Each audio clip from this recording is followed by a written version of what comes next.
네, 안녕하세요. 호응을 많이 해주셔요. 오늘 분위기가 좋습니다. 마스크를 쓰고 계셔서 표정이 잘 보이진 않는데 다들 눈빛에서 하트가 이현 작가님이 등장하는 순간부터 네. 오늘 밀크티에 오신 여러분들 정말 환영합니다. 요즘 것들의 지식소통 플랫폼을 표방하고 있고요. 오늘 저희는 이 진행을 맡은 한국일보의 박지윤 기자라고 합니다. 반갑습니다. 네, 여러분, 밀크티의 의미는 혹시 다들 알고 계신가요? 네. 의례적으로 설명 한번 하고 가면요. 밀크티는 밀레니얼 널리지 앤 트렌드의 합성어로 일명 한국일보에서 2030을 위한 지식소통 프로젝트로 마련한 강연 토크 프로젝트인데요. 이 9월 밀크티에서는 자신의 이름 석자가 하나의 브랜드로 오롯이 설 수 있는 방법, 즉 셀프 브랜딩에 대한 이야기를 나눠보고자 합니다. 명함에 자신이 직접 지은 이름 두 글자만 남기신 이분이야말로 오늘의 주제에 대해 가장 잘 말씀해 주실 수 있을 만한 분이 아닐까 하는데요. 한때는 월급 180만 원 디자이너였지만 현재는 80만 명의 팬을 가진 크리에이터이자 독립적으로 일하고 있는 생활예술인이 된 이현님을 이 자리에 모셨습니다. 네, 10년 전 20살의 이현님은 미술로 먹고 살 수 있는 길이란 디자이너가 되는 것뿐이라고 생각했습니다. 하지만 오늘 30살의 이현님은 작가로서 또 크리에이터로서 저자이자 강연자 그리고 필요할 땐 디자이너로서 자신의 업을 현재 진행형으로 만들어 나가고 계신데요. 우리 이현님에게서 나만의 개성으로 성공하는 방법에 대해 오늘 한번 들어볼 예정입니다. 그럼 이현 작가님을 소개하겠습니다. 안녕하세요. 이현입니다. 네, 오늘 이 자리에 오신 모든 분들은 이현님에 대해 잘 알고 계시겠지만 자기소개 한마디 부탁드립니다. 자기소개를 할 때마다 이게 좀 해볼 기회가 많다 보니까 할 때마다 좀 다르게 해보자, 라이브로. 그래서 오늘의 저의 자기소개는요. 저는 그림을 그리는 사람이고요. 동시에 원래 이제 전직 디자이너이기도 했고 현재도 여전히 디자인을 관두지 않고 필요할 때마다 디자인을 하고 있어요. 그리고 이제 책도 쓰고 강연도 하는 제 이름처럼 꿈을 펼치면서 사는 창작자입니다. 네. 이현님, 책을 출간하신 지 이제 막 한 2달 정도 되신 것으로 알아요. 이제 각종 사인회며 강연회며 거의 준 연예인급의 일상을 보내고 계신 것으로 알고 있는데 최근에 어떤 시간 보내셨는지 궁금합니다. 최근에 출간된 책에 대해서도 간단하게 소개해 주시면 좋을 것 같아요. 최근에 제 두 번째 에세이 이제 매일을 헤엄치는 법이라는 책이 나왔는데요. 사실 이 말이 옳은지 모르겠는데 약간 요즘에 너무 바빠서 죽지 못해 산다 막 이런 얘기도 했었는데 그런 구간 가장 바쁜 뜨거운 여름은 살짝 지나고 이제는 저만의 시간을 마련하려고 하고 있거든요. 그래서 약간 한김 시켜서 여유롭게 좀 은둔을 준비하고 있는 9월을 보내려고 해요. 혼자만의 시간을 또 다시 맞습니다. 창작의 가장 중요한 원천 중에 하나가 고독이라고도 말씀을 하셨죠. 이제 연예인으로서의 일상 잠깐 뒤로 하고 이제 다시 창작자로 돌아가시는 시간이실 텐데 오늘 이 자리에서는 아마 많은 분들이 이 셀프 브랜딩에 대해서 궁금해 하시면서 오신 것 같아요. 그래서 어떻게 이현님께서 자신만의 개성에 나를 날카롭게 버려서 이게 나만의 무기가 될 수 있게끔 브랜딩을 해오셨는지 이런 과정에 대한 질문을 좀 드려보고자 하는데요. 제가 알기로는 이현님께서 미대를 졸업하시자마자 이제 커리어를 디자이너로 시작하셨던 것으로 알고 있습니다. 하지만 이 디자이너로서의 자신의 모습이 마치 남의 옷을 입은 것처럼 좀 어색하고 낯설었다. 영상에서 이렇게 자주 말씀을 해주셨었는데요. 나는 디자인하는 걸 그다지 즐거워하지 않는구나 라는 사실을 언제 어떤 계기로 좀 선명하게 깨닫게 되셨는지 궁금합니다. 제가 최근에 새롭게 알게 된 사실이 생각보다 디자인을 싫어하는 게 아니었습니다. 이제 와서 생각해보니 그렇다면 나는 무엇을 싫어하는 거였지? 그 생각을 해봤거든요. 근데 제가 싫어하는 건 모니터를 누군가가 보는 거였던 것 같아요. 그 아마 공감을 하실 텐데 이제 회사에는 좋은 풍수질이라는 게 없거든요. 예를 들면은 문 쪽에 이제 앉으면 팀장님은 내 모니터를 안 볼 수도 있지만 드나드는 사람들이 내 모니터를 보고 이제 문의 안쪽에 이렇게 앉으면 팀장님이 보고 또 거기가 아니면 내가 옆자리에 싫어하는 상사가 앉거나 뭐 그런 식으로 완벽한 어떤 자리가 없었던 것 같아요. 그래서 그런 곳에서 제 작업물이 보이는 상황이 불편했던 것 같아요. 그래서 돌이켜보니까 재택근무를 할 때 회사를 좀 더 다니고 싶었어요. 오히려. 그래서 어떻게 보면 저는 정말로 혼자서 작업하는 게 맞았다. 그래서 현재 상황에서는 디자인을 이제 이번은 책 표지를 제가 디자인을 했거든요. 그런 여러 가지 일련의 일들이 있을 때 제가 직접 디자인을 할 때 여전히 재미있다는 걸 느끼고 그럴 때마다 나 디자인 관뒀는데 디자인 싫다고 생각했는데 왜 그랬지? 했는데 그 환경이 싫었던 것 같아요. 실은 나한테 안 맞는 게 디자인이라기보다는 회사였다. 그렇죠. 정확히는 누군가에게 창작 과정을 들키는 게 싫었던 것 같아요. 그러셨었군요.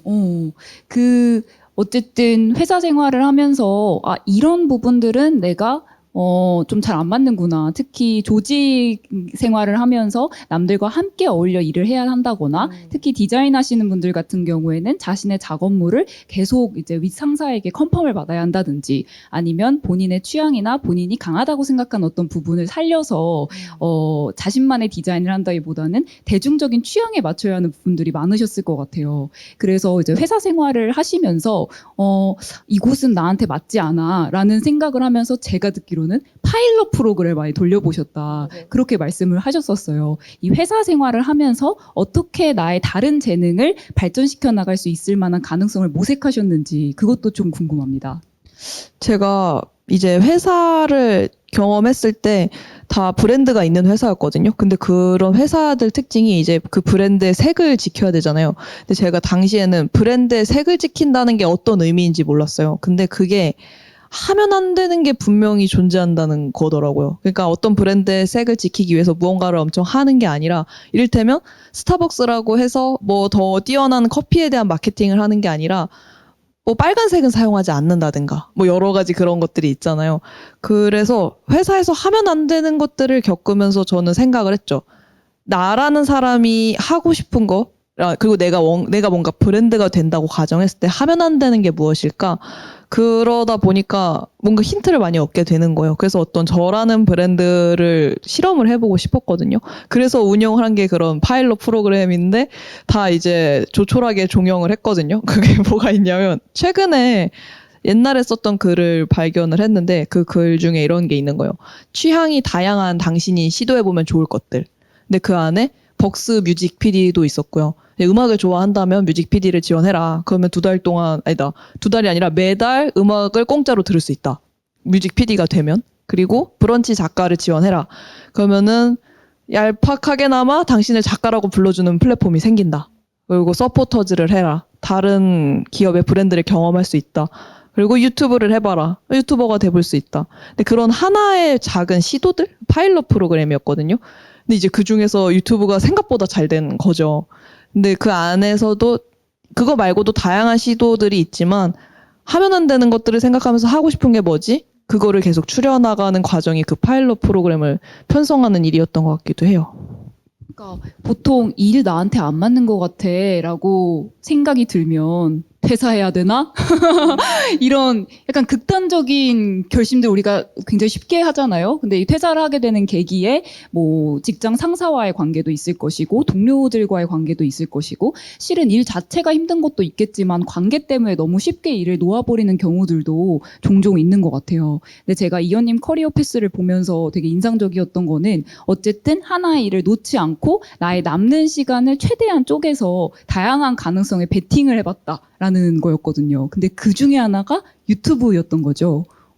그리고 이제 스타벅스에서 일을 하시면서 이제 요 사실은 아마 많은 분들이 이미 알고 계시는 사실일 테니까 그 오랫동안 한 1년 반 정도인가요? 유튜브랑 투잡을 하셨어요. 그 시간 동안 유튜브가 굉장히 크게 성장을 하기도 했고요. 그래서 많은 분들이 어떻게 투잡을 하셨나요? 그것도 대기업 그렇게 이 업무량이 많은 회사를 다니면서 어떻게 시간 관리를 하셨나요? 이런 것들도 많이 물어보시는 것으로 알고 있거든요. 그래서 꾸준히 직장을 다니면서 유튜브를 할 수 있었던 어떤 원동력이랄지 이유랄지 이런 것들이 있을까요? 일단은 말씀해 주신 대로 그 관계에서 생기는 트러블들이 있잖아요. 근데 저는 그게 너무 싫은 거예요. 약간 사무치게 싫은 거예요. 이를테면 회사에선 좀 이렇게 귀엽게 하라는 얘기를 많이 들었는데 전 제가 귀엽다고 생각을 하거든요. 근데 이제 회사에서 말하는 귀여움이란 건 그런 거죠. 이렇게 뭔가를 시켰을 때 네, 네, 하겠습니다. 약간 이런 건데, 제가 약간 그런 캐릭터는 아니었어요. 그냥 또 죽지 못하는 느낌으로, 할게요. 이러니까 걔가 귀엽지 않았던 거죠. 근데 저는, 일을 잘하면 되지? 내가 왜 굳이 귀여워야 하나? 이제 귀여움 같은 거를 강요하지 않는 곳에 가고 싶다. 그곳은 저희 집밖에 없는 거예요. 그렇다면 유감이니까 퇴사를 해야겠다. 퇴사를 하기엔 유튜브가 아무리 이제 구독자가 있고 조회수가 나와도 수익이 안정적이진 않은 거죠. 그래서 병행을 해야겠다고 생각을 했는데 그 병행할 때 사실 힘들다라는 생각 안 했어요. 회사를 다녀서 도리어 다행이다. 유튜브만 했으면 내가 나의 창작을 얼마나 착취했을까 그런 생각이 드는 거예요. 사실은 그런 창작 같은 게 돈을 벌기 위해서 하는 행동은 아닐 수도 있거든요. 근데 그 창작에게 돈을 원하는 순간 돈이 되는 창작만 할 것 같은 거예요. 그 흔히 말하는 어그로를 끄는 썸네일을 만든다든가. 그래서 저는 창작을 수호하고 싶어서 좀 그 창작이 어느 정도 자라날 때까지의 사이를 둔 거였고, 그러려면 일을 하는 게 당연하다고 생각을 했어요. 그런 마음, 의미가 있어야 저는 지속을 할 수 있다고도 생각을 하거든요. 그런 게 있었고, 제가 또 기억에 남는 게 그 김미경 대표님이 이런 얘기를 하시더라고요. 일은 아이와 같아서 그것도 키워야 된다는 거예요. 아기 때는 정말 모든 걸 다 해줘야 되잖아요. 근데 10살 되면 자기가 라면을 끓여 먹는다는 거죠. 그래서 이제 10년 정도 일을 했을 때 그 일은 그 일 자체로도 어떤 생명력을 갖게 된다는 거예요. 그래서 나도 내 일이 어느 정도 자립할 수 있게 시간을 둬야겠다. 그 생각을 했고, 동시에 유튜브를 효율적으로 하는 방법을 모색하는 계기가 되기도 했어요. 사실은 직장 다니면서 유튜브를 하는 게 쉬운 일은 아닌데 제 유튜브 채널을 만드는데 시간이 별로 오래 걸리지 않거든요. 그게 시간이 없는 여건이었기 때문에 그렇게 최소한의 노력으로 할 수 있게끔 계속 뭔가 효율성을 모색을 했어요. 그래서 지금은 진짜 마음만 먹으면 그냥 편집본이나 이런 것들 사이브 본이 있으니까 한 30분이면 영상 하나 그냥 나와요. 세상에. 초고속이거든요. 그래서 그 시간들이 지금 전업 유튜버가 되어서도 많은 자산이 되는 것 같아요. 그리고 이현님께서 콘텐츠를 만드실 때 되게 유념하시는 것 중에 하나가 힘을 뺀다라는 개념이라고 말씀하셨어요. 이 힘을 빼야겠다라는 생각 어떻게 하게 되신 건지도 궁금합니다. 제가 그런 얘기 많이 하는데 느끼한 창작물을 별로 안 좋아하거든요. 근데 느끼하다는 게 어떤 거냐면 너무 많이 이제 진지하거나 좀 부담스러운 느낌? 그런 거 있잖아요. 지금 여기에 공기도 정말 딱딱한데 이게 저에게 약간 느끼하게 느껴져요. 이런 것들. 그러면은 여기서 어떻게 편안하게 하고 힘을 빼는가. 제 창작물은 제가 다 어느 정도는 크게 컨트롤할 수 있잖아요. 그래서 저는 그런 자유로움 때문에 우리가 창작을 한다고 생각을 하거든요. 그래서 저는 창작에서만큼은 어떤 답답한 느낌? 그런 게 없었으면 좋겠다. 그렇다면 힘은 어떻게 빼는가? 힘을 빼려면 아이러니하게도 힘을 줘봐야 뺄 수 있는 것 같아요. 확실하게 줘봐야 뺄 줄도 알게 된다. 줘봐야 지쳐가지고 빠지거든요.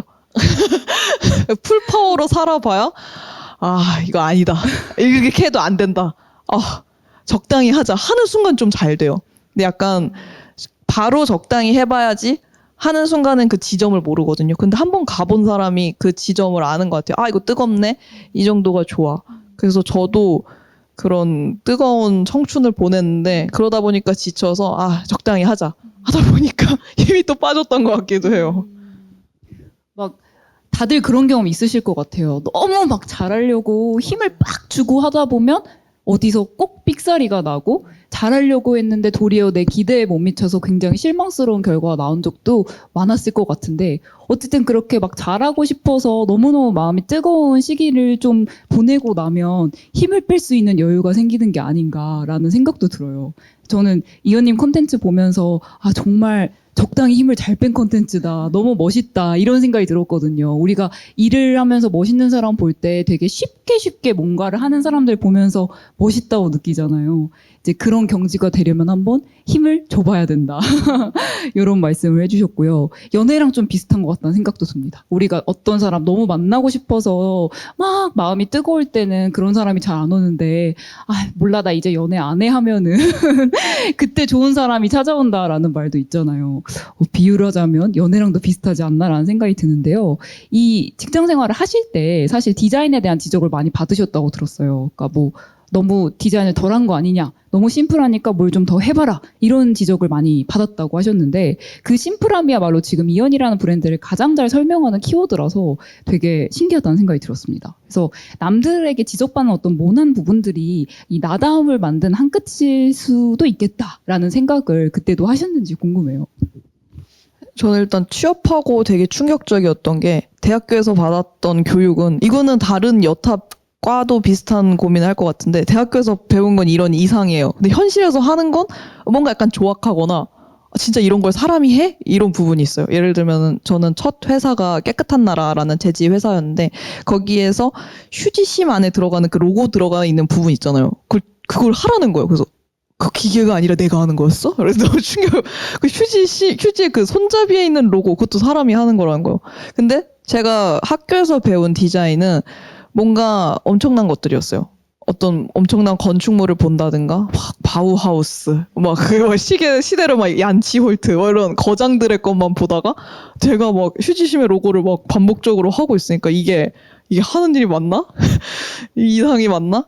그러면서도 내가 원하는 이상을 실현시킨 것들이 바깥에 있는 거는 많이 봤거든요. 요즘에 다들 아시겠지만 쇼룸이나 그런 데 가면 디자인 쪽으로 예쁜 게 너무 많아요.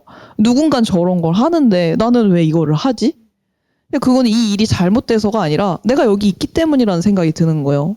그렇다면 이 일을 안 할 수 있는 방법은 뭘까? 아니, 퇴사밖에 없는데, 그렇다고 모든 사람에게 퇴사를 하라는 건 아니지만, 저는 저에게 받지 않는 부분에 제가 너무 애를 쓰는 게 사실은 소모적이라고 느꼈어요. 네, 근데 제가 원하고 제가 잘할 수 있는 이런 감정을 원하는 곳에 제가 쓰이는 게 조금 더 유의미하다고 생각을 했거든요. 그래서 그거를 이렇게 회사 내에서는 타협이 안 됐던 것 같아요. 회사에서 원하는 것들이 있으니까. 그래서 개인 창작이 많은 해소가 됐던 것 같아요. 그게 이제 저의 창작 내에서는 허락이 되는 거니까. 그리고 제가 회사 다니면서 답답했던 것 중 하나는 컨펌을 많이 해야 되는 거고, 컨펌이 된 다음에도 고객들의 그거를 봐야 되는 거였어요. 근데 저는 고객들의 반응을 보는 건 싫지 않았거든요. 그건 좋죠. 재밌어요. 근데 그거를 이제 막 디자인이 관련 없는 사람들도 그거를 컨펌하는 게 너무 싫은 거예요. 근데 유튜브나 이런 건 약간 어떻게 보면은 직거래인 셈이잖아요. 그래서 제가 좋다고 생각하는 것들을 이게 보여드릴 수 있어서 훨씬 좋더라고요. 그 좋다고 생각하는 부분들, 이거는 내 취향이지만 내 마음에 너무 쏙 들어, 사람들도 이걸 좋아하지 않을까라고 생각했던 부분들은 어떤 것들이 있었을까요?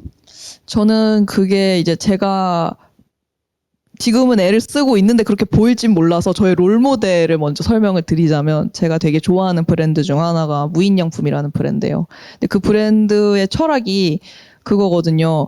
이 물건이 이제 최고는 아닐지라도 이 물건이면 충분합니다.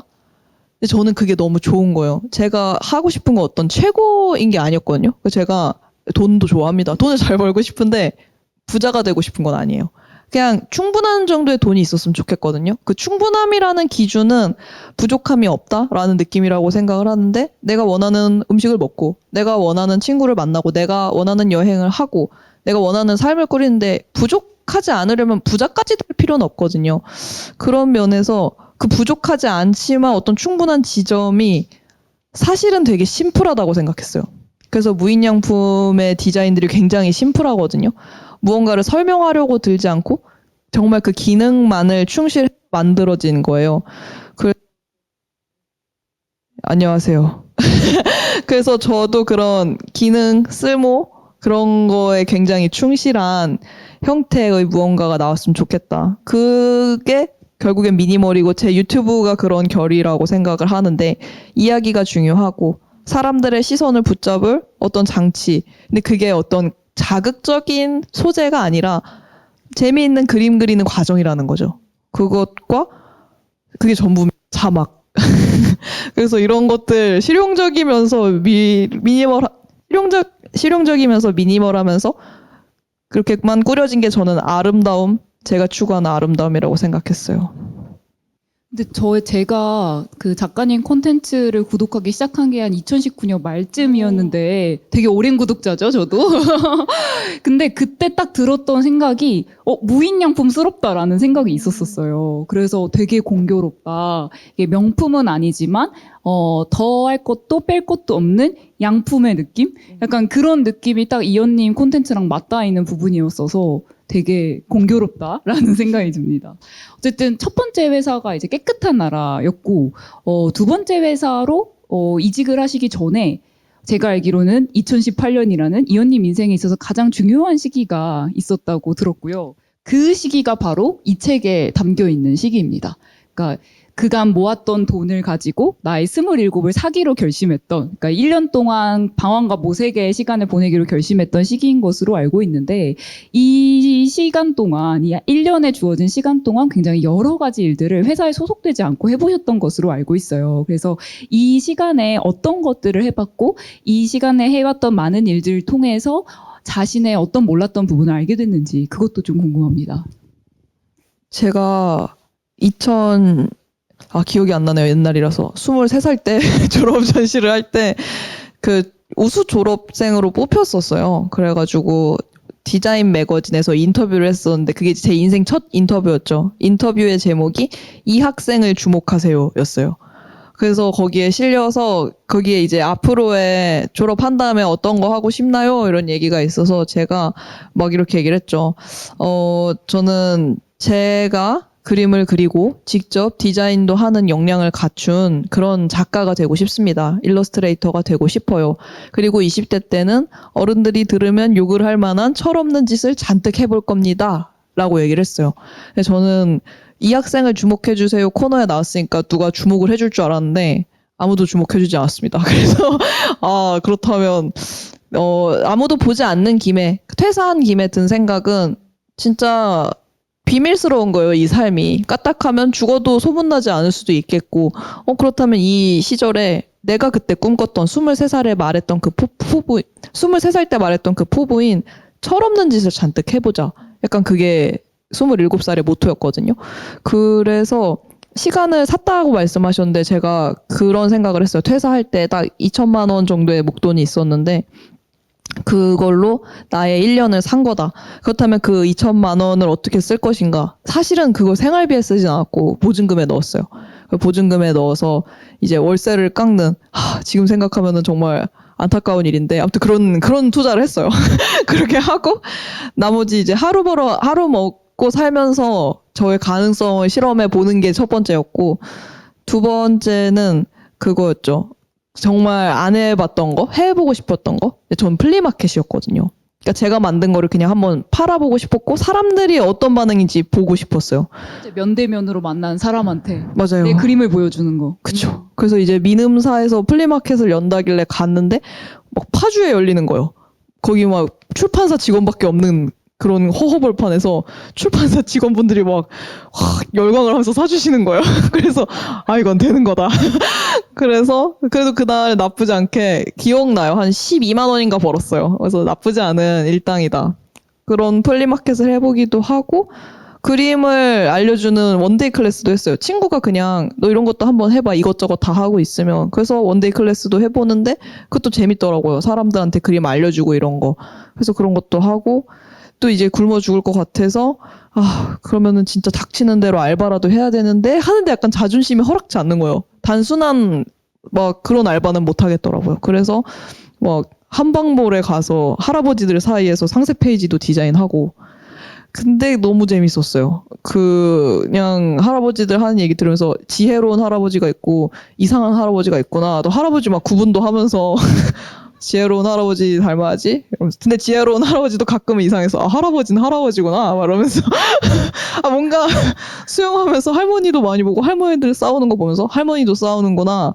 그리고 그때 그 장년층을 많이 본 게 머릿속에 좀 많은 도움이 됐던 게 그 이후로 40대, 50대가 다 젊어 보이는 거예요.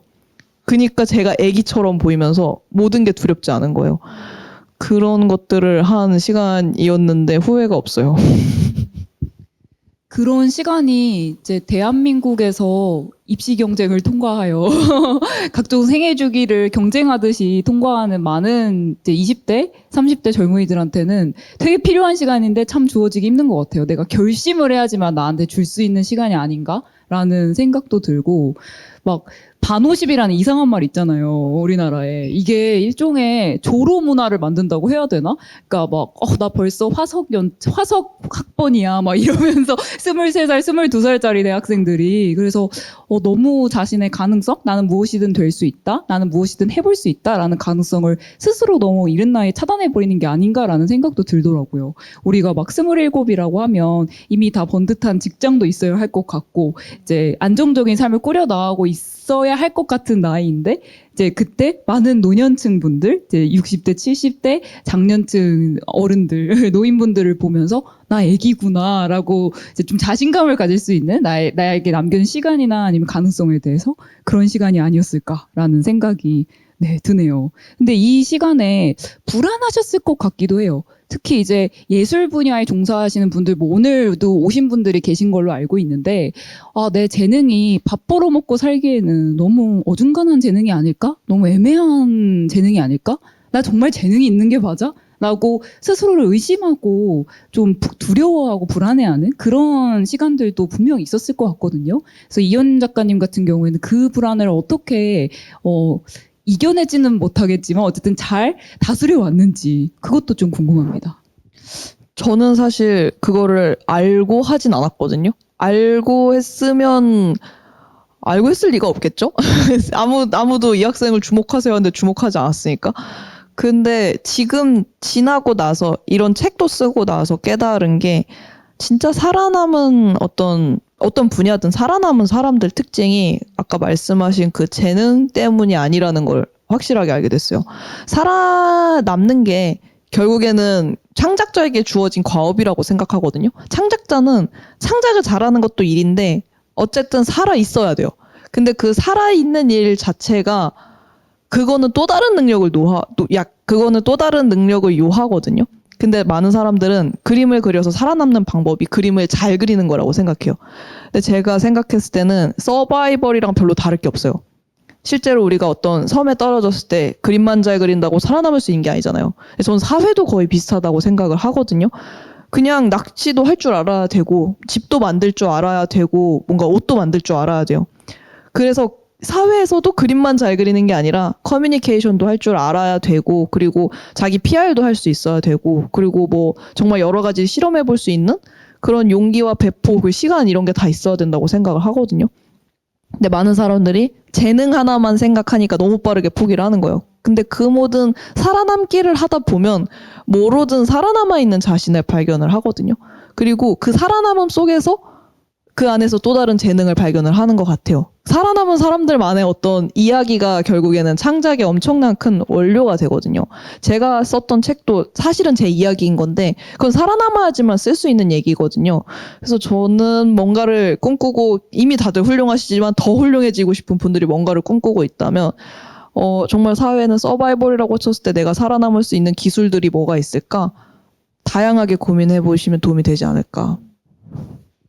뭔가 내가 도달해야 할 어떤 사항 같은 걸 그 고정적인 목적으로 정해놓고 살아가기엔 참 힘든 시대다라는 생각도 들어요. 이제 방금 말씀하신 것처럼 나는 뭐 작가로 성공할 거야, 혹은 예술가나 아티스트로 성공할 거야라는 어떤 고정적인 목표를 정해 놓으면 실은 그 목표를 이루기엔 정말 힘든 시대잖아요. 그래서 말씀하신 것처럼 제가 알기로는 이현 작가님도 유튜버가 되는 게 꿈은 아니셨던 것으로 알고 있어요. 그래서 어떤 방식으로든 내가 내 창작 혹은 나의 가능성으로 살아남을 수 있는 길을 만들어서 그 길 위에서 또 새로운 가능성을 모색해 나가라라는 이야기로도 들려요. 많은 이제 순수 예술을 전공을 하셨거나 이제 예술 분야에 계신 분들이 참 귀담아 들으시면 좋을 만한 조언이라는 생각이 들고요. 또 2018년에 그 일종의 갭이어를 보내실 때 유튜브를 시작하신 것으로 알고 있습니다.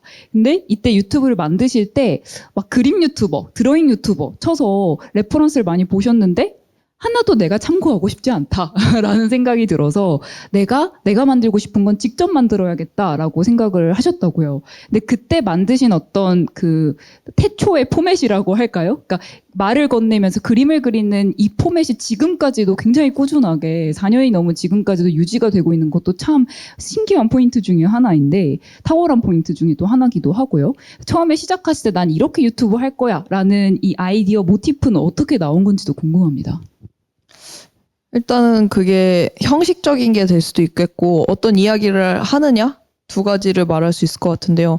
일단 어떤 이야기를 하느냐는 그거였어요. 이걸 왜 말 안 하지? 근데 저는 그런 게 창작의 지점이라고 생각하거든요. 제가 되게 좋아하는 훔쳐라 아티스트처럼이라는 책에서 그런 얘기를 하는 거예요. 당신이 읽고 싶은 책을 써라. 근데 저도 이런 그림에 대한 어떤 사람들의 생각들을 보고 싶은데 그런 게 유튜브에 없는 거예요. 그리고 이제 서점에는 있겠죠. 근데 서점에서 굳이 찾아보고 싶지 않을 수 있잖아요. 그냥 간편하게 유튜브에서 보면 좋을 텐데. 그래서 왜 그런 게 없지? 하는 동시에 너무 영상이 긴 거예요. 그 사람들이 제가 알기로는 원데이 클래스를 하면서 가깝게 사람들을 그림을 알려드리면서 배운 건데 사람들이 막 섞고 상을 잘 그리고 싶어 하는 게 아니에요. 사람들은 좀 그냥 귀엽고 느낌 있는 무언가를 잘 그리고 싶어 하는 거거든요. 그래서 살짝 그런 데 있어 보이는? 근데 그런 게 완전 고전적인 소묘는 아니란 말이죠. 근데 고전적인 소묘나 수채화에 대한 영상밖에 없는 거예요. 이런 거 왜 안 하지? 사람들이 하고 싶은 거 이런 거 아닐 텐데? 이런 게 왜 없지? 저는 그 생각을 했던 게 먹방은 이미 재밌는 게 많았고 뭐 다른 그 여타 분야들 뭐 패션이든 뭐든 다 있는데 그림 쪽에만 유난히 없는 거예요. 그렇다면 이런 거 해야겠다 그런 생각이 들었고 형식은 되게 자연스럽게 나온 거였어요. 처음엔 이제 음악을 깔고 거기에 제가 자막으로 썼었거든요. 이게 음악을 찾는 게 너무 힘든 거예요. 음악을 또 언제 찾지? 이거는 내가 할 수가 없다. 살아갈 힘이 없다. 맨날 힘이 없잖아요, 제가. 그래서 음악은 이건 할 수 없는 일이야 해서 음악 외에 넣을 수 있는 게 뭘까? 근데 제가 당시에 되게 좋아하던 브이로그 유튜버가 있었는데 그분은 음악을 안 넣어요. 그냥 일상 소음을 넣는데 그게 너무 좋은 거예요. 그래서 저도 연필 소리 정도만 넣고 내 목소리가 들어가면 배경음이 필요 없겠다. 목소리를 넣는다면 이왕 자막으로 쓸 거 내가 말로 하자. 그렇게 돼서 지금 포맷이 나온 것 같아요. 그리고 또 직장 생활이랑 병행하시면서 유튜브를 계속 병행할 수 있는 가장 효율적인 방법을 찾았다. 그 말인즉슨 기본적으로 가성비 있게 뭔가 콘텐츠를 만들 수 있는 이제 방법을 찾았다라는 뜻이기도 한데 일부러 어떤 장비나 이런 것들 너무 전문적인 것으로 업그레이드하지 않으시는 것으로도 알고 있어요. 그런 이유가 있으실까요? 사실 계속 업그레이드를 할까 생각을 했는데 아무리 생각을 해도 좋은 카메라로 바꿨다고 쳤을 때 좋은 카메라를 달아야 되는데 그걸 달 걸 생각하면 또 피곤하기 시작한 거예요. 저 잘 피곤한 사람입니다. 심신이 피곤해져서 얼마나 무거울까. 근데 아이폰으로 촬영을 하고 있는데요. 그러면 정말 한 15,000원짜리 거치대로 할 수 있거든요. 그리고 이거의 가장 강력한 장점은 에어드랍이라는 기능으로 선 없이 혹은 SD 카드 없이 데이터를 옮길 수가 있어요. 근데 저는 이게 너무 편한 거예요. 그래서 사실은 에어드랍 때문에 계속 고수하는 것도 있어요. 그리고 이게 용량이 굉장히 작거든요. 다른 뭐 여타 유튜버 친구들 거 보면 용량이 100기가 넘어가는 경우도 있어요. 로 파일이. 근데 저는 최종 파일은 한 400메가 정도밖에 안 되고 여기 있는 촬영 감독님들이 놀라실 겁니다. 굉장히 1기가도 안 되고 그러거든요. 그래서 효율이 너무 좋아요. 근데 이 말씀을 곰곰이 듣고 있자니 어떤 의미에서는 우리가 뭔가를 시작하려고 할 때 허들이 너무 높잖아요. 뭔가 시작의 문턱이 너무 높다고 해야 되나? 이것도 갖춰야 되고 저것도 갖춰야 되고 이건 이렇게 완벽하게 해야 되고 그냥 이런 거 없이 그러니까 시작의 문턱 자체를 좀 낮게 낮춰버리는 그런 게 아닌가라는 생각도 들어요. 그래서 일부러 오히려 너무 힘주지 않고 뭔가 허들을 낮춰서 힘을 빼고 시작하는 힘의 에너지를 더 키우는 이제 그런 방법이 아닐까라는 생각이 말씀 들으면서는 들고요. 네, 이제는 조금 이 대화의 방향을 이 컨텐츠 쪽으로 바꿔서 몇 가지 좀 질문을 드려보려고 해요. 아마 구독자분들께서 많이들 궁금해하시는 걸 텐데 영감을 어떻게 얻으시는지 많은 분들이 이혼님은 심리 상담을 공부하신 분일 것이다. 인간에 대한 통찰이 엄청나다. 혹은 굉장한 다독가일 것이다. 이런 추측들을 많이 하시는데 이전 이제 첫 책 겁내지 않고 그림 그리는 방법. 이 첫 책에 말씀하시기를 영감은 떨어지기를 기다리는 게 아니라 직접 나서서 사냥해야 하는 것이다라고 말씀하셨었어요. 그래서 영감을 사냥하는 이현님만의 습관이나 방법, 신조 같은 게 있다면 어떤 것들이 있을까요? 살면서 불평불만이 저는 조금 많은 편이에요. 근데 그런 제가 좀 싫었거든요. 친구들이 그러는 거예요. 야, 그냥 적당히 네네 해. 귀엽게 네네 해. 근데 저는 그렇게 잘 안 되는 거예요. 불만이 많고 거슬리는 게 많고 예민하고 나는 왜 이런 성격이지 했는데 그러다 보니까 거기에 대해서 제가 또 다른 생각을 되게 많이 하게 되는 거예요. 그래서 제가 영감을 찾게 되는 계기가 보통은 굉장히 좀 그게 이제는 어느 정도 습관화가 된 것 같은데 불만이 생기거나 호기심이 생기거나인 것 같거든요. 그래서 불만이 생겼을 때는 저거 왜 저런 거야? 이를테면은 회사 출근하기 싫다. 왜 출근해야 되는 거야? 뭐 이런 것들 있잖아요. 그러면 거기에 대해서 거슬러 올라가는 거죠. 왜 인간은 직장을 다녀야 하는가? 그리고 내가 왜 이걸 싫어하는가? 당연하다고 하는 것을. 그게 이제 거기 안에서도 여러 가지의 뭔가가 나올 수도 있고 그리고 또 이제 호기심은 그거예요. 정말 인간적인 궁금증? 저 사람은 왜 저러지? 나라면 저렇게 안 했을 텐데? 내지는 만나고 싶었던 사람들 있잖아요. 그런 사람들 만나서 들은 이야기 같은 것들. 최근에는 드로우 앤드류라고 제가 굉장히 친한 유튜버가 있는데 그런 얘기를 하는 거예요. 성공이랑 성취는 다르다. 근데 그런 이야기들, 그러니까 내가 궁금해하는 사람이 하는 이야기들도 되게 많이 영감이 되거든요. 그래서 본인이 살면서 어떤 발에 치이는 지점들을 우리가 딱 살펴보면 좋을 것 같아요. 영감은 항상 발 밑에 있다. 그러니까 일상적으로 우리 머릿속에 떠다니는 어떤 퀘스천 마크를 그냥 우리는 그냥 피발시키잖아요. 그냥 아유 뭐 다들 그렇지 뭐 하고 그냥 넘겨버리는 그런 순간의 생각들을 캐치해서 뭔가 파고들고 계속 들여다보고 뭔가 주시하는 습관? 이제 그런 데에서 어떤 영감이 나온다라는 말씀으로도 들리네요. 또 한 가지는요. 이 콘텐츠 만들어내는 자원 중에 가장 중요한 것 중에 하나가 이현님한테는 고독이라고 들었어요. 즉 혼자 고립되는 것이 창작의 중요한 원천이다라고 말씀을 하셨는데 이제 이 고독이 창조의 이 자원으로 연결되는 과정이 어떤지 좀 들어보고 싶어요. 제가 아까 누군가가 제 모니터를 보는 게 너무 싫었다고 했잖아요. 그건 것 같아요. 뭔가 창작을 할 때 나만의 어떤 우여곡절 내지는 실패? 실수가 저는 자유롭게 좀 허용이 돼야 된다고 생각하거든요. 제가 제 책에도 그런 얘기를 했어요. 지우개가 존재하는 건 뭔가 그림을 틀려도 된다는 뜻일지도 모른다. 근데 저는 무언가를 잔뜩 틀려도 되는 시간이 사실은 혼자 있을 때인 것 같아요. 누군가가 나를 판단하지 않고 평가하지 않을 때 좀 자유롭거든요. 근데 그 순간 진짜 창의적인 게 나오는 것 같아요. 그래서 많은 사람들을 부대끼고 뭐 이렇게 보이고 막 이런 것들이 그 안에서도 배우는 게 많지만 진짜 내가 해보고 싶었던 자유로운 시도는 좀 어려운 거예요. 그래서 고독의 순간에는 정말 모든 걸 해볼 수 있죠. 심지어 우울함을 겪는 것조차도 저는 이제는 경험이라고 생각하거든요. 그러니까 우울하면 그래 좀 며칠간 우울하다가 우울에 대한 콘텐츠나 찍지 뭐. 약간 이제는 이런 경지? 근데 제가 겪는 게 정말 다 콘텐츠가 될 수 있으니까. 그리고 고독의 순간에는 훨씬 더 외부 소음이 적으니까 아까 말씀하셨던 부유하는 질문들에 대해서 좀 더 답변을 내리기가 쉬워져요. 그래서 요즘에는 이어폰을 일부러 두고 다니기도 하거든요. 약간 외부의 자극을 덜 받으려고. 그렇게 의식적으로 만드는 소음이 없는 상태도 도움이 되는 것 같아요. 말씀 듣다 보니까 제가 인상 깊게 봤던 영상 하나가 또 떠오르는데 이제 우울한 시간조차도 그래 눈물 닦음 다 에피소드야 약간 이런 태도로 받아들이신다고 하니까 저는 이현님 영상 중에 제일 인상 깊게 봤던 것 중에 하나가 열등감에 대한 이야기였거든요. 이제 그 이야기가 첫 책에도 나오는데요. 이 열등감의 심연에는 내가 진짜로 욕망하는 게 들어있다라고 말씀하셨던 분이 굉장히 인상적이었는데 이 퇴사하실 때도 그런 질문을 던지셨다고 했어요. 내가 가장 질투하는 대상이 무엇인가? 내가 가장 열등감을 느끼는 대상이 무엇인가? 이런 질문을 던지셨다고 들었어요. 그래서 열등감이라는 감정은 사실 창작하는 사람이라면 누구나 다 가질 법한 감정인데 물론 창작하는 사람들이 아니어도 모두가 다 갖고 있는 감정이겠죠. 그래서 이현님 같은 경우에는 이 열등감을 어떻게 컨트롤을 하시는지 어떻게 대하시는지 그 이야기도 나눠주시면 좋겠다라는 생각이 들었습니다. 제가 최근에 책에서 본 건데 열등감을 느끼는 것 자체는 굉장히 건강한 거라고 하더라고요. 왜냐하면은 그런 걸 느껴야 인간은 발전을 하려고 하니까. 근데 지금 저게 깜짝 놀랐어요. 지금 안내 멘트가 잠깐 왔는데 괜찮습니다. 아무튼 그런 게 있었는데 다시 얘기를 할게요. 아무튼 열등감이 건강한 부분이라고 생각하는데 그게 건강하지 않게 발휘하는 순간들도 있다고 생각이 들거든요. 그거를 일단은 나의 한계로 받아들이는 거.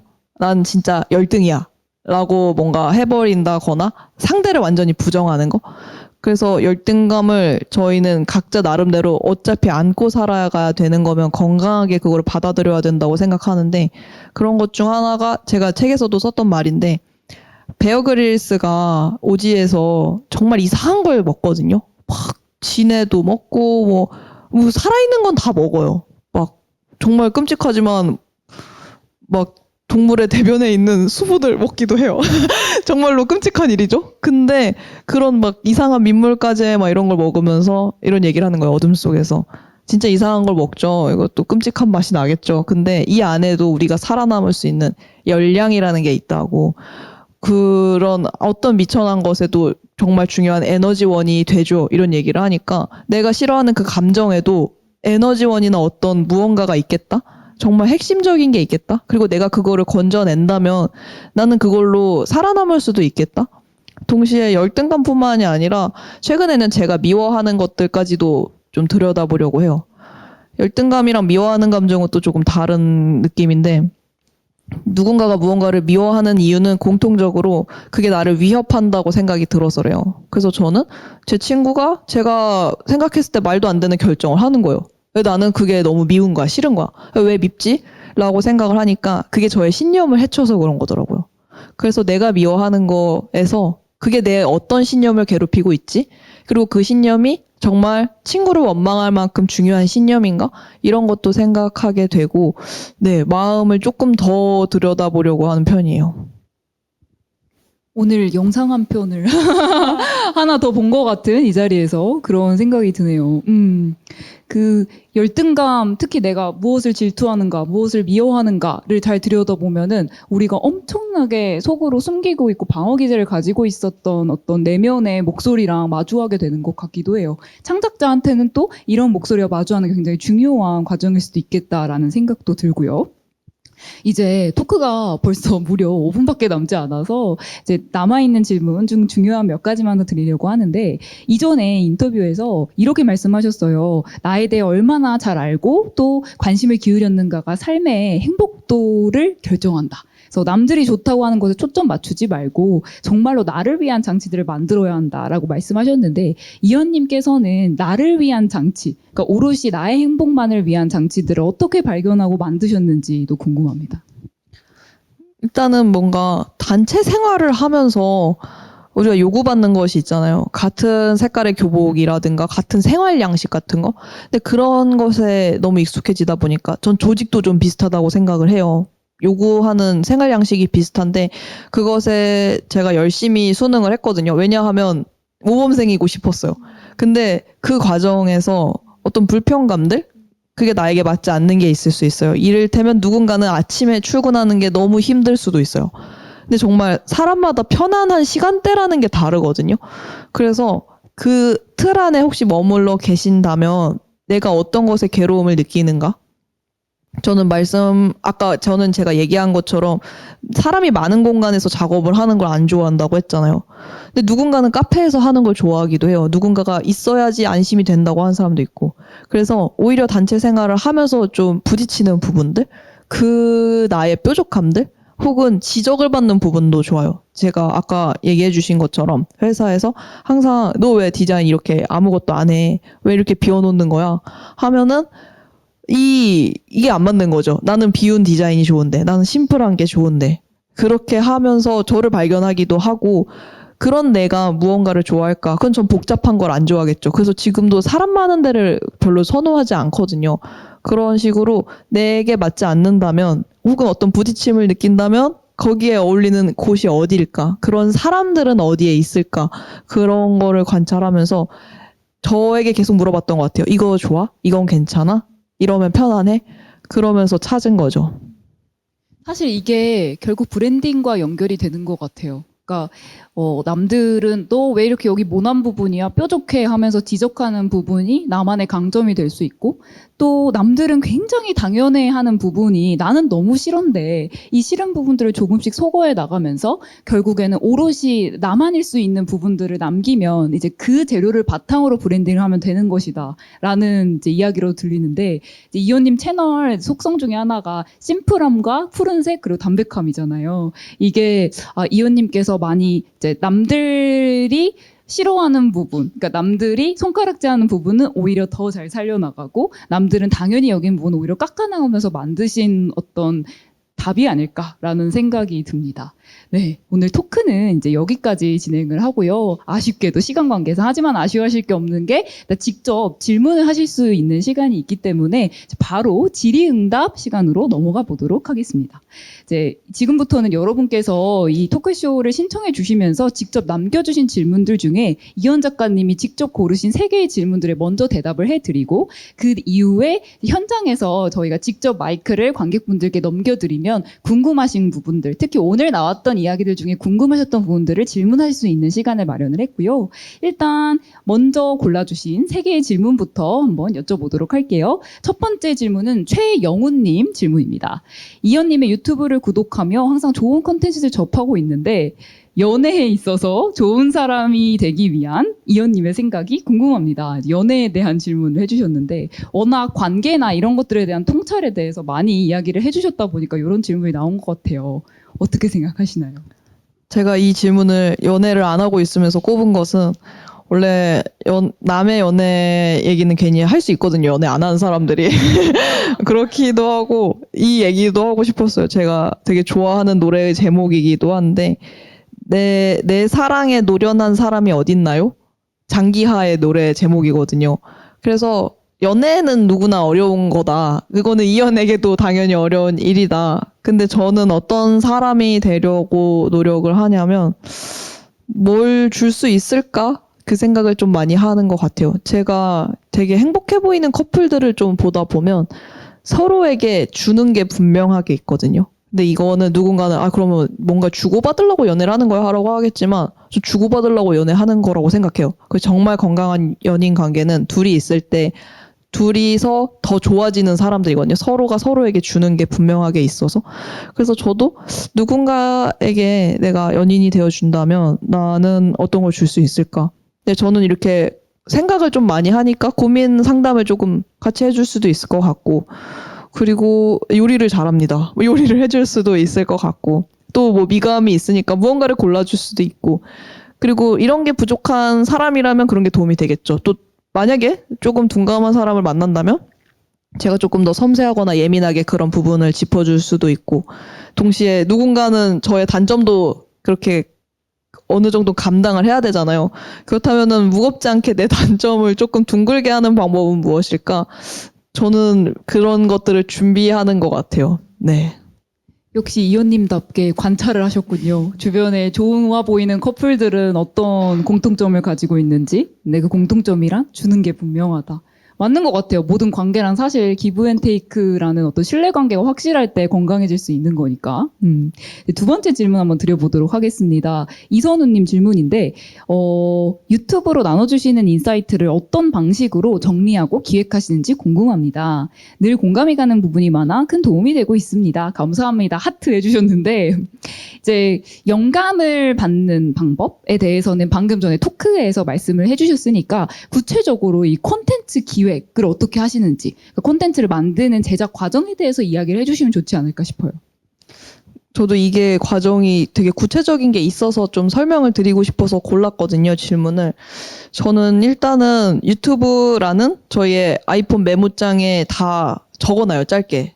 뭐 예를 들면은 뭐 아까 말했던 성공과 성취는 무엇이 다른가 라는 게 제 머릿속에서 많이 맴돈다면 그런 거를 적어두거든요.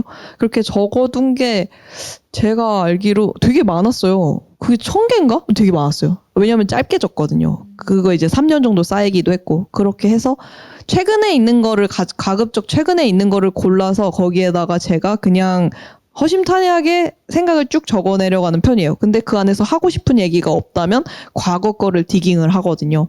뭐 그런 방식을 취하기도 하고 요즘에는 약간 시도를 하고 있는 게 일부러 기록을 좀 안 해보려고 해요. 제가 무라카미 하루키 직업으로서 소설가라는 책을 읽는데 되게 인상 깊었던 부분이 기억의 자연풍화라는 말이 나오는 거예요. 그래서 어떤 대단한 영감이 있으면 적어두나요? 라는 질문을 많이 받는데 자기는 뭐 메모지를 들고 다니지도 않고 사실은 고백하자면 그렇게 적어둘 만한 기발한 게 떠오르지도 않는다는 거예요. 근데 그 말이 너무 인간적이고 공감이 갔거든요. 근데 마음속에서 정말 중요한 건 남겠지라는 생각을 한대요. 그래서 적어두지 않는다는 거예요. 정말 중요한 걸 남기고 아닌 게 사라져가는 거. 자연도 그런 느낌이 있는데 기억에도 그런 느낌이 있을 것 같아서 내가 인위적으로 개입하지 않는다.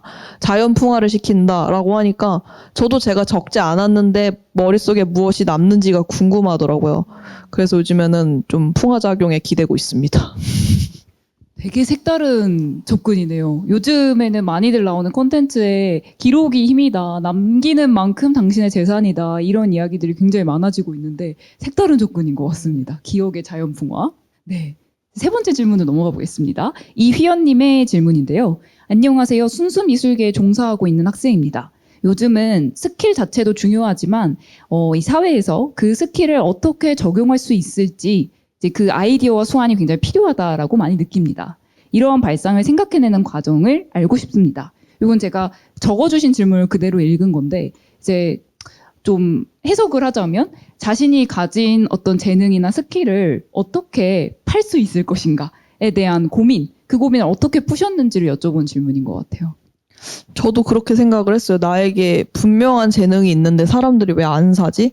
근데 그게 가판대에 있는 줄 알아야 사잖아요. 그래서 그거 상품을 등록할 줄 아는 그런 능력이 있어야 되거든요. 그게 저는 소셜 마케팅 능력이라는 생각이 들어요. 인스타그램일 수도 있고, 뭐 비헨스일 수도 있고, 유튜브일 수도 있고, 블로그일 수도 있는데요.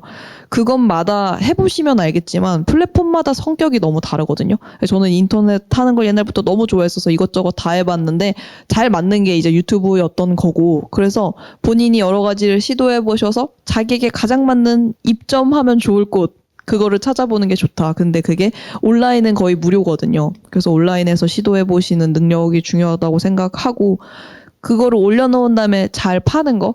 그것도 중요하잖아요. 근데 많은 사람들이 정말 창작만 한단 말이죠. 그래서 내가 그냥 사게 되는 것들을 내가 왜 샀지? 그 사람들은 어떤 언어로 이걸 판매하지? 그리고 소통하지? 그걸 잘 들여다보면 판매하려고 하지 않더라고요. 근데 그게 포인트였어요. 그래서 판매하지 않으면서 판매하는 전략은 뭐지? 뭔가 사보고 그러면서 느껴보는 과정이 저는 많이 도움이 되는 것 같아요. 결국에는 좀 나를 더 드러내고 시장에 나를 상품으로 조금 더 등장시켜 봐야 된다. 용기 있게 이 말씀으로도 들립니다. 네. 준비된 질문은 이렇게 세 가지인데요. 아마 오늘 토크 들으면서 또 이 질의응답 들으면서도 궁금하신 점들이 추가적으로 많이 생기셨을 것 같아요. 지금부터는 이제 현장 질문을 받아볼 예정인데 손을 들고 기다려 주시면 마이크를 갖다 드릴 예정이거든요. 네. 맨 앞에 계신 여성분. 네, 안녕하세요. 저도 디자인 계열 학생인데, 저는 건축 디자인을 하고 있거든요. 근데 이제, 3학년인데, 이게 처음에는 정말 못했는데, 어느 순간 되니까 성장을 하는 게 느껴졌는데, 이제 또 좀 시간이 지나니까 성장이 엄청 더딘 것 같고, 이제 뭐, 남들은 잘한다고 하는데, 제가 저한테 만족하지 못하는 좀 그런 상황이 왔는데, 그럴 때 어떻게 극복하는 게 좋을지 좀 궁금합니다. 질문해 주신 분 성함 한번 말씀해 주실 수 있을까요? 조인영입니다. 조인영이요. 조인영님. 네. 답변을 하면 되나요? 너무 말씀해 주신 게 공감을 하는 게 저도 남들이 이렇게 지금 정도 너무 잘하고 있다 하면서 칭찬을 해주시는데 마음속에서 해결되지 않는 어떤 찝찝함 있잖아요. 이게 잘하는 게 맞나?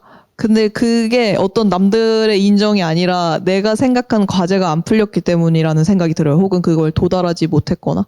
근데 최근에 얻게 된 조금 희망적인 거는 저는 그런 거에 대한 답을 하나를 찾았거든요. 제가 최근은 아니죠. 한 3년, 4년 오래 했던 질문이 어떻게 살아야 하지? 였어요. 근데 너무 큰 질문이잖아요. 그러다 보니까 답변을 하기가 너무 힘든 거예요. 근데 최근에 그거에 대한 답을 찾았거든요. 그래서 되게 귀중하구나 하고 있었는데, 동시에 아까 말했던 드로우 앤드류라고 하는 유튜버 친구가 계속 고민을 하던 거 그거였어요. 말씀해주신 대로 사람들은 칭찬하고 나도 이것저것 성과를 다 성취를 한 것 같은데 나는 왜 공허하지? 근데 그 친구도 거기에 대한 질문을 한 지 1년이 넘었는데 최근에 답을 찾아서 얘기를 해줬거든요. 그게 아까 말했던 성공과 성취였는데, 제가 하고 싶은 말은 그거예요. 고민을 오래 하는 사람은 그걸 찾더라고요. 그래서 저는 그 시간이라고 생각하셨으면 좋겠어요. 내가 찾고 있는. 근데 그 질문이 큰 거라면 저처럼 3년, 4년이 걸릴 수도 있고, 이걸 제가 자연풍화 때문에 까먹을 수도 있지만, 이건 평생 해도 되는, 우리가 그런 고민들을 하느라고 오래 생각하는 것 같거든요. 근데 고민하는 사람이 그걸 찾는다. 그런 얘기 드리고 싶어요. 고민을 멈추지 말라. 저도 요즘 성장에 대한 고민을 많이 하고 있어서 많은 분들에게 와닿는 답변이었을 것 같습니다. 그리고 또 질문 있으신 분? 네. 저기 하얀색 손 한번 다시 들어봐 주시겠어요? 네. 성함 먼저 말씀해 주시고 질문 주시면 됩니다. 네, 안녕하세요. 저는 방금 사실 선정된 질문을 답변해 주신 이선우라고 합니다. 네, 선우님. 네. 일단 질문이 선정돼서 너무 기쁜데, 오늘 이현 작가님께서 말씀해 주신 것 중에, 취향이 다양한 사람들이 해볼 수 있는 것을 이렇게 쭉 이렇게 나열해 주셨는데, 그런 것처럼 저도 취향이 다양하고 해보고 싶은 거는 사실 너무 많이 떠오르고, 말씀해 주신 것처럼 여러 가지 생각들에 대해서 전지적 작가의 시점으로서 저를 바라보는 걸 되게 즐겨하는 사람이에요. 근데 이게 너무 많다 보니까 우선순위 정하는 방법에 대해서 되게 많이 고민을 하게 되는 바람에 모든 일이 행동으로 가기까지 좀 느려지는 경향이 있는 것 같아서 우선순위를 어떻게 정하시는 건지 그런 가치관에 대해서 질문을 드리고 싶습니다. 맞아요. 저도 너무 오래 고민하고 있는 부분이거든요. 우선순위라는 이슈는. 근데 일단은 그거에 대한 중요성을 많이 느끼는 게 중요한 것 같아요. 이것저것 욕심나는 일들을 하다가 몸이 한번 상해봐야 이거 안 되겠다. 저는 약간 그거를 아직 다 하고 있고 못 정하고 있다면 아직 덜 아팠을 수도 있다. 근데 만약에 아프게 되면 강제로 우선순위를 찾게 돼요. 자기를 지키는 게 또 우선순위가 되거든요. 그래서 현재 저의 우선순위는 건강이긴 한데 잠깐 밀리기도 하고 있지만, 그런 식으로 뭔가를 잃어본 다음에 내가 진짜 사랑하는 게 이거였어 라고 깨닫는 것도 방법이고요. 그것보다 더 좋은 건 예방하는 거일 텐데, 내가 하는 일을 다 적고 저는 분류를 했어요. 내가 할 수 있는 일, 그리고 내가 하고 싶은 일, 그리고 내가 해야만 하는 일, 이런 게 있고, 또 내가 안 해도 되는 일, 이런 게 있잖아요. 근데 저는 의외로 내가 안 해도 되는 일에 회사 일이 있었어요. 그거는 저 말고도 다양한 동료가 있으니까 제가 안 해도 되는 일 같은 거예요. 근데 이현 채널은 제가 꼭 해야 되는 일이라는 생각이 들더라고요. 그건 이제 사람마다 선택의 차이인데, 저는 제가 해야 되는 일을 우선순위에 넣었어요. 그리고 나만 했을 때 나에게만 이득이 되는 거, 그것도 우선순위에 넣었어요. 그게 이제 건강 같은 거였거든요. 혹은 내 시간 마련하는 거. 그래서 저는 하루의 순서를 그렇게 배치를 해요. 나만을 위한 시간, 그리고 사람들과 공유하는 시간, 완전히 쉬는 시간. 내가 하는 일을 쭉 정리해서 그거를 배치하다 보면 답을 찾을 수 있지 않을까. 네. 그리고 이제 마지막으로 한 질문만 더 받아보려고 하는데, 아까부터 손 들어주셨던, 네.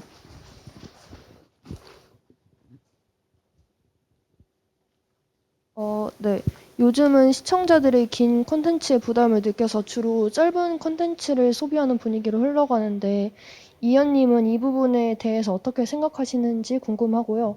또 유튜브 쇼츠를 안 올리시는 이유가 있는지, 짧은 콘텐츠에 대한 계획이 있으신지 궁금합니다. 네, 성함 한 번만 부탁드립니다. 박미나요. 박민아님. 네네, 네. 미나요. 짧은 콘텐츠에 대해서 어떻게 생각하시는, 숏폼에 대한 이제 견해를 여쭙는 질문이었습니다. 일단 저도 똑같이 콘텐츠를 소비하는 입장으로서 너무나 쇼폼을 재밌게 보고 있고요. 중독성이 강하다고 생각하고, 동시에 그런 생각도 해요. 이것만 봤을 때 그 어떤 허무함이 너무 크더라고요. 그래서 중요한 거는 요리 같은 것도 끝맛이나 어떤 건강한 느낌? 소화가 잘 되나 같은 거라고 보는데, 콘텐츠의 끝맛을 잘 맞추는 게 뭘까? 쇼폼을 하면서도 정말 좋은, 이거 정말 1분 안에 너무 유용한 거 같다 하는 느낌이 드는 것도 있지만, 시간 허비했다 하는 것도 있거든요. 그런 해외에서 막 엄청 비장한 거 보여줄 것 같은데 안 보여줘. 그러면은, 나 이거 보려고? 그럼 댓글이 또 이거 보려고? 이러면은, 그럼 또 그것 때문에 보게 된단 말이죠? 그게 뭔데? 이러면서.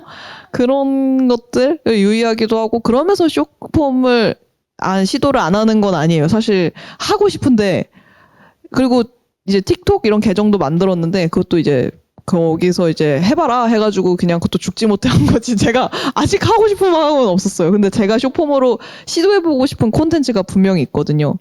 1분 안에 그림에 대한 정말 핵심적인 팁을 남겨주는 그런 걸 하고 싶어요. 제가 원래 유튜브 채널의 시작이 그림 그리는 방법을 알려주는 것이었기 때문에 그런 거를 한번 가볍게 다뤄보고 싶다. 그런 꿈을 꾸고 있습니다. 쇼폼에 대한 생각도 고민도 지금 하고 계시다라는 답변이었습니다. 아쉽지만 저희가 준비된 시간이 이걸로 마무리가 돼서 아쉽게도 Q&A는 여기까지 진행을 해야 될 것 같고요. 오늘 참여해주신 분들 모두 대단히 감사합니다. 어느덧 이현님과의 시간을 마무리할 때가 왔는데 믿겨지지 않네요. 한 시간이 1초처럼 지나가서 너무 상투적인 말이지만 너무 아쉬운데, 오늘 질문을 해주신 분들한테는요, 이 스타벅스에서 톨 사이즈 음료를 무엇이든 먹을 수 있는 상품권 1인 2매씩 이제 드릴 예정인데요. 그래서 오늘 질문해주신 분들 이현님께서 다시 한번 쭉 호명해 주실 건데, 여기 스크린에 성함들이 쭉 나와 있습니다. 네. 한번 불러주시겠어요? 최영호님과 이선우님, 이휘연님, 조인영님, 박민아님 축하드립니다. 축하드립니다. 용기 내서 질문하는 자에게 영광이 돌아가는. 오늘 밀크티는 이제 여기까지인데요. 어떠셨어요? 특히 재밌는 시간이 되셨는지 궁금합니다. 여러분 마스크 쓴 모습이 너무 엄근진이어가지고 오늘 끝날 때까지 이 느끼함을 중화시키지 못한 것 같아서 다소간의 아쉬움이 남지만, 저는 오늘 나왔던 이야기들이 너무 뜻깊고 좋았어가지고 이제 이 이야기들을 저희가 다 녹화를 했기 때문에 이 이야기들 저희 한국일보 밀크티 유튜브에 이제 다음 주쯤에 올릴 예정이거든요. 정확한 일정이 9월 7일인가요? 9월 8일이네요. 9월 8일에 업로드될 예정이니까 다들 기다렸다가 한번 오셔서 보시고 이제 구독, 좋아요도 해주시면 감사할 것 같고요. 또 저는 이제 이현님을 사실 일전에 인터뷰를 했어요. 한 2주 전에 인터뷰를 하고 저희 인터뷰한 기사가 저번 주에 나가 있는 상태인데, 제가 일잼 원정대라는 인터뷰 코너를 운영을 하고 있는데, 이 현대인의 일 철학을 들여다보는 인터뷰 코너예요. 그래서 이현님 같은 경우에는 직업인으로서의 유튜버로서 일을 굉장히 오래 해오시고 있고 자신만의 일철학을 만들어 나가고 계신 분이기 때문에 굉장히 심도 있는 질문을 나눴고, 거기에서도 굉장히 많은 좋은 이야기들이 나왔었거든요. 그래서 구글에다가 일잼 원정대라고 쳐주시면 저희 한국일보.com 페이지가 뜨는데, 거기서 이현님 인터뷰를 한번 봐주셔도 오늘 저희가 나눈 이야기들과 여러 가지로 맥락이 닿아 있는 좋은 영감이 될 만한 이야기들이 많이 담겨 있으니까 한번 기사도 봐주시면 좋을 것 같습니다. 이제 오늘 마무리를 해야 될 시간이 이제 다가오고 있는데요. 오늘 밀크티 수강 후기를요, 개인 블로그나 아니면 인스타그램에 작성을 해주시고 그 URL을 그 밀크티 인스타그램 DM으로 보내주시면 추첨해서 3분께 이제 이현님의 친필 사인이 담긴 신간 메일을 헤엄치는 법을 보내드리려고 합니다. 그래서 오늘 인증샷 많이 남겨가 주시고 포스팅 해주시면 감사할 것 같고요. 저희 밀크티는 또 조만간 굉장히 유익하고 재미있는 주제로 돌아올 예정이니까 꾸준한 관심 부탁드리고 주위 홍보도 많이 부탁드리도록 하겠습니다. 이제 마지막으로 수고해주신 작가님께 소감 한마디 들어보도록 하겠습니다. 오늘 어떠셨어요, 작가님? 저는 엄근진이어도 그 여러분의 사랑을 저는 일방적으로 느꼈거든요.